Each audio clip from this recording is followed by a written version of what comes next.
তুমি যদি নামাজ না পড়ো তুমি আর মুসলমান নাই। লুতুপুতু কথা বহু হয়েছে 1450 বছরে, বুঝছো? হানাফি, শাফি, মালিকি, হাম্বলি দিয়ে বহু হয়েছে।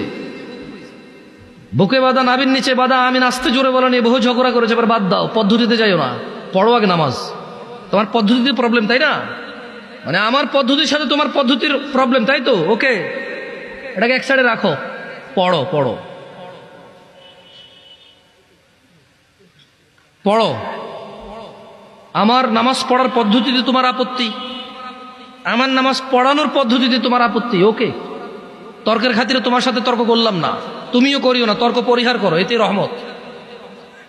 বেহুদা তর্ক করিও না, সালাত শুরু করো। 1000 অপরাধের মধ্যে একটা অপরাধ তুমি পাবা না এরকম নামাজ ত্যাগ করা মতো অপরাধ।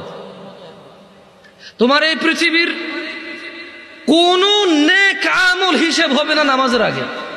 ফাইন সলুহাত, যার নামাজ ঠিক থাকবে তার সব ঠিক থাকবে।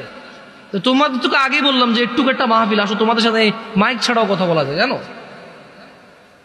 সৌদি আরবে এর চেয়ে বড় মজলিসে আমি মাইক ছাড়া কথা বলেছি 6 মাস, প্রতিদিন একবার অথবা সপ্তাহে 3-4 বার করে। এর থেকে বড় মজলিসে আমি কথা বলতাম মাইক ছাড়া। আমার অভ্যাস আছে। এর চেয়ে বড় একটা উপস্থিতিতে মাইক ছাড়া 40 মিনিট জোরে জোরে চিল্লায় কথা বলা যায়। তুমি পরীক্ষা করতে চাইলে মাইক বন্ধ করে দাও, দেখো আমি তোমার সাথে কথা বলে তুমি শুনবা ইনশাআল্লাহ। স্বভাবগত জাত, আমি একটু চঞ্চল আর উঁচু আওয়াজে কথা বলি। অনেকের এটা অপছন্দ হয়, এটা আমি ইচ্ছা করে করি না, আমার স্বভাবগত জাত। আমি বহু চেষ্টা করি একটু আস্তে বলবো, তোমাদেরকে ধমকাবো না, একটু আস্তে বলবো, হাত পা নড়াচড়া কম করবো, হয় না, ভুলে যাই। আবার ওই হাত পা নড়াচড়া শুরু হয়, আবার জোরে কথা বলা। তোমাকে ঘৃণা করতে এখানে আসিনি। তোমাকে ঘৃণা করবো কেন বলো? তুমি হচ্ছ সে যে নিজে কষ্ট করে আমার কথা শুনতে আসছো। এই যুগে কে কার কথা শুনে বলো? তোমাকে আমি কেন ঘৃণা করব? আমি যদি তোমাকে ভালোবাসতে না পারি, তোমার উপকার করতে না পারি, কার উপকার করব আমি? এর চেয়ে ভালো আমাকে বাসে কে বেশি? আমাকে দেখলে দৌড়ায় আসো, জড়ায় ধরতে চাও, হ্যান্ডশেক করতে চাও, সালাম দাও, দোয়া করো, দোয়া চাও। তোমাকে ভালো না বাসলে কাকে বাসবো? তবে তোমাকে এই ছোট্ট একটা ইনফরমেশন দিয়ে চলে যাই। عن أبي هريرة رضي الله عنه قال, আবু হুরায়রা রাদিয়াল্লাহু আনহু থেকে বর্ণিত, তিনি বলেন,